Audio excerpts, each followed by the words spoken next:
Ndị otu ezinụlọ Eziubulu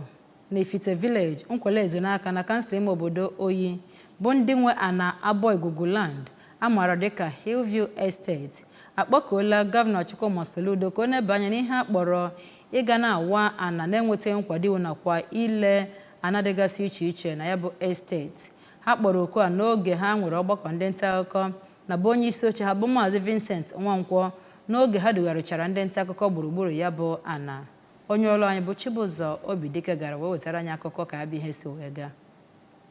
Ndị nta akụkọ okwu banyere ya bụ ihe mere Maazị Nwankwọ onye ji obi mwute wee rịọ arịrịọ ka enye ha ya bụ pasentị 20 n'ime nkeji ana ahụ dị 89 naanị iji wee tie ha aka n'obi dịka esi wee kwekọrịta na mbụ ya nakwazi dịka iwu Anambra steeti na-ahụ maka anị si wee kọwaa n'ịtụnye ụtụ uche nke ya. Onye ọkaikpe na-ekpechitere ezinụlọ ahụ ọnụ ha bụ ọkaikpe Chinedu Ụfọndụ kwupụtara na ebe ọ bụ na arụchago ụlọ na mpaghara ana ahụ ndị bụ akara SPO, inye ezinụlọ ahụ ana maọbụ ihe iji tie ha aka n'obi bụ nnọọ nke iwu Anambra steeti na-ahụ maka anị kwadoro. Ka a kpọrọ ya n'ekwentị ịjụ ya ajụjụ banyere ya bụ ihe mere, onye ji ọkwa Managing Director nke ụlọọrụ Anambra State Housing Development Corporation bụ Maazị Chike Anyaọnụ mere ka o wuo onye ọbụla anya na gọọmenti esetụluola ezinụlọ Eziubulu n'oge gara aga ma kwue na ya bụ ihe a na-achọ abụghị ihe kwesịrị ekwesị ya na nke iwu kwadoro. Ọ kọwaziri na ihe eserese nakwazi amụma ha ji wee na-alụ ọrụ na mpaghara ebe ahụ bụ nnọọ nke ọtụtụ gọọmenti chịgọrọ Anambra steeti binyere aka n'oge gara aga manyite n'oge Sinetọ Chris Ngige bụ aka na-achị steeti a wee lụzie n'oge ugbu a ọ were ọkwa ọchịchị na 2022 dịka onye isi ụlọ ọrụ ahụ.